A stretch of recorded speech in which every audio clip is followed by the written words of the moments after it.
Hello दोस्तों, आप सभी का स्वागत है हमारे YouTube चैनल मोनी एजुकेशन पर। हम लोग पढ़ने वाले हैं आज के इस वीडियो में कक्षा 8 हिंदी प्रज्ञा यूपी बोर्ड का पाठ 17 अमरकंटक से डिंडौरी।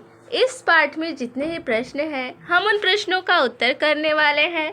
तो आइए देखते हैं प्रश्नों को। तो यहाँ पर प्रश्न नंबर दिया है, विचार और कल्पना से प्रश्न नंबर पहला है, नर्मदा नदी का उद्गम अमरकंटक है। हिमालय पर्वत से हमारे देश की अनेक नदियां निकलती हैं। नीचे दी गई नदियों के नाम से उसके उद्गम स्थल का मिलान कीजिए। यानी हमें नदियों और उद्गम स्थल का नाम दिया गया है, हमें सही सही मिलान करके इसका उत्तर देना है। तो नदियां हैं गंगा, यमुना, सतलज, झेलम और उद्गम स्थल है यमुनोत्री, गंगोत्री, शेषनाग झील, रागस्ताल। तो आइए हम इसका सही करके उत्तर बताते हैं। तो इसका उत्तर में हो जाएगा गंगा का उद्गम स्थल गंगोत्री, यमुना का यमुनोत्री, यानी यमुना का उद्गम स्थल हो जाएगा यमुनोत्री। सतलज का उद्गम स्थल राक्षसताल या राकसताल भी बोल सकते हैं। झेलम का शेषनाग झील। प्रश्न नंबर दूसरा देखेंगे, यदि लेखक की तरह आपको किसी लंबी पैदल यात्रा पर जाना पड़े तो सूची बनाइए कि आप अपने साथ क्या क्या सामान ले जाएंगे। तो इसका उत्तर हो जाएगा, यदि मुझे किसी लंबी पैदल यात्रा पर जाना पड़े तो मैं अपने साथ पानी की बोतल, हल्का भोजन, प्राथमिक उपचार यानी फर्स्ट एड किट, टॉर्च, छाता या रेनकोट, आवश्यक कपड़े, मोबाइल फ़ोन, चार्जर या पावर बैंक, नक्शा तथा आवश्यक दवाइयाँ ले जाऊंगा। अगला प्रश्न देखेंगे, कुछ करने को से प्रश्न नंबर पहला है, जहाँ दो या दो से अधिक नदियाँ मिलती हैं उस स्थान को संगम कहते हैं। हमारे देश में कई संगम स्थल हैं। निम्नांकित शीर्षकों के अंतर्गत कुछ संगम स्थलों का विवरण तैयार करें। तो आइए हम इसका उत्तर देखेंगे। यहाँ पर दिया है संगम स्थल का नाम, नदियों का नाम जो मिलती हैं। पहला है शिवनी संगम, तो इसमें दो नदियाँ मिलती है, नर्मदा और शिवनी। दूसरा है प्रयाग, जिसे त्रिवेणी के नाम से जानते हैं, यानी इसमें तीन नदियों का संगम होता है जिसे त्रिवेणी बोला गया है। तो इसमें गंगा, यमुना, सरस्वती। अगला प्रश्न देखेंगे, प्रश्न नंबर 2 है, तो इसे विद्यार्थियों को इस प्रश्न को आपको स्वयं करना है। प्रश्न नंबर तीसरा है, आपके घर के आसपास भी कोई ना कोई नदी होगी, पता कीजिए उसका उद्गम स्थल कहाँ से है और वह कहाँ तक जाती है। तो इसका उत्तर है, हमारे घर के पास यमुना नदी है, इसका उद्गम स्थल यमुनोत्री है और यह बंगाल की खाड़ी तक जाती है। प्रश्न नंबर 4 है, हमारी नदियाँ हमारे ही द्वारा निरंतर प्रदूषित की जा रही हैं, जिससे इनके अस्तित्व पर संकट पैदा हो गया है।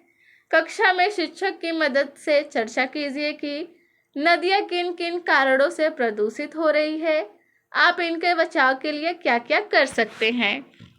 तो आइए हम इसका उत्तर देखेंगे। तो पहला प्रश्न था, नदियाँ किन किन कारणों से प्रदूषित हो रही हैं। तो इसका उत्तर होगा, मानव द्वारा नदी में कूड़ा कचरा फेंकना, कपड़े व बर्तन धोना, पशुओं को नहलाना तथा कारखानों का गंदा पानी और रासायनिक अपशिष्ट नदी में छोड़ना आदि नदियों के प्रदूषण के प्रमुख कारण हैं। दूसरा प्रश्न था, आप इनके बचाव के लिए क्या क्या कर सकते हैं। तो इसका उत्तर है, नदी में कूड़ा कचरा नहीं फेंकना चाहिए, नदियों की नियमित सफाई करनी चाहिए, कारखानों के रासायनिक अपशिष्ट को नदी में जाने से रोकना चाहिए तथा लोगों को नदी संरक्षण के प्रति जागरूक करना चाहिए।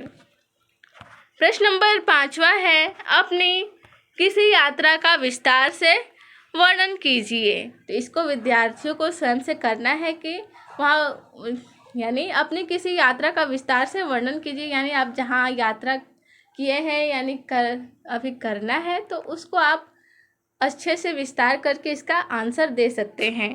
प्रश्न नंबर अगला देखेंगे, पाठ से लिया गया है। प्रश्न नंबर पहला है, नर्मदा कुंड से आगे की यात्रा को लेखक ने नया अध्याय क्यों कहा है। तो इसका उत्तर है, नर्मदा कुंड से आगे की यात्रा संगम की ओर दक्षिण तट से प्रारंभ होती है, इसलिए लेखक ने इसे यात्रा का नया अध्ययन कहा है। प्रश्न नंबर दूसरा है, लेखक ने विवाह और उससे संबंधित जिन घटनाओं का वर्णन किया है उन्हें लिखिए। तो इसका उत्तर है, लेखक ने विवाह से संबंधित रीति रिवाजों का वर्णन किया है। विवाह में दूल्हा दुल्हन के पैर पूजे जाते हैं। 4 भावरें लड़की के घर पड़ती है तथा 3 भावरें लड़के के घर पड़ती है। प्रश्न नंबर तीसरा है, लिखनी गांव में पहुंचने पर लेखक ने चाहने पर भी रोटी क्यों खा लेता है।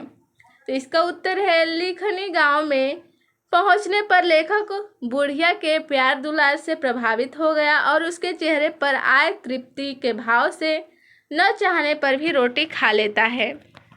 प्रश्न नंबर चौथा है, बेटा बूंदी का लड्डू पूरा खाओ तो मीठा लगता है और चूरा खाओ तो मीठा लगता है, साध्वी ने ऐसा क्यों कहा। तो इसका उत्तर है, साध्वी ने ऐसा इसलिए कहा क्योंकि यदि पूरी परिक्रमा एक साथ करने का समय नहीं हो तो छुट्टियों में थोड़ी थोड़ी परिक्रमा करने पर भी सिद्धि मिल जाती है। प्रश्न नंबर 5वां है, यात्रा वृत्त में आए सभी गांवों व स्थानों की सूची बनाइए। तो इसका उत्तर है, सबसे पहले हम हेडिंग डालेंगे, यात्रा वृत्त में आए सभी गांवों व स्थानों की सूची। गंगोत्री, अमरकंटक, नर्मदा कुंड, कपिलाधारा, दूधधारा, कबीर चौरा, डिंडौरी, पकरी सोडा, किरंगी है, गारका मटा, कोठी घुघरा, बंजर टोला, शिवनी संगम, गोरखपुर, पत्थरकुचा, लिखनी, मझिया खार, गोमती संगम तथा लक्ष्मण मंडवा। अगला प्रश्न है भाषा की बात से। प्रश्न नंबर पहला है, नवजात शिशु की तरह नदी यहाँ धवल, उज्जवल और कोमल होती है। इस पंक्ति में नर्मदा नदी की तुलना नवजात शिशु से की गई है। इस प्रकार के अन्य वाक्य पाठ से चुनकर लिखिए। तो इसका उत्तर हो जाएगा, नर्मदा का जन्म मानो गौरैया की तरह हुआ है। ऊपर कुंड के घोंसले में अंडे की तरह अवतरित हुई है। अंडे में से बाहर वह नीचे निकली है। प्रश्न नंबर दूसरा है, निम्नलिखित शब्दों के 2 पर्यायवाची शब्द लिखिए। शब्द है गंगा, नदी, पर्वत, बेटी। इन सभी शब्दों का हमें पर्यायवाची शब्द बताना है। तो गंगा का पर्यायवाची होगा भागीरथी, देवनदी। नदी का होगा तटनीय सरिता। पर्वत का होगा भूधर, शिखर। बेटी का होगा आत्मजा, सूता। अगला प्रश्न देखेंगे, प्रश्न नंबर तीसरा, गिरते पड़ते, चढ़ते उतरते, चप्पा चप्पा आगे बढ़ रहे थे। इस वाक्य में 3 प्रकार के शब्द युग्मों का प्रयोग हुआ है। नीचे लिखे शब्द युग्मों का अपने वाक्यों में प्रयोग कीजिए। इक्का दुक्का, दस्सी दस्सी, हरे भरे, आमने सामने। तो आइए हम इसका प्रयोग करेंगे वाक्य में। तो शब्द है इक्का दुक्का, तो हमें इससे वाक्य बनाना है। रास्ता खतरनाक होने के कारण इक्का दुक्का आदमी ही यहाँ से गुजरता है। शब्द है दस्सी दस्सी, तो इसका वाक्य में प्रयोग करेंगे। दस्सी दस्सी कह कह कर छोटा बच्चा सो गया। हरे भरे, आजकल हरे भरे आम के बागों में गुजरना स्फूर्तिदायक होता है। आमने सामने, फाइनल मैच में दोनों टीमें आमने सामने होंगी। आमने सामने का वाक्य हम प्रयोग करेंगे तो इसका हो जाएगा, फाइनल मैच में दोनों टीमें आमने सामने होंगी। अगला प्रश्न देखेंगे, प्रश्न नंबर 4, अद्भुत आकर्षण में अद्भुत शब्द विशेषण है।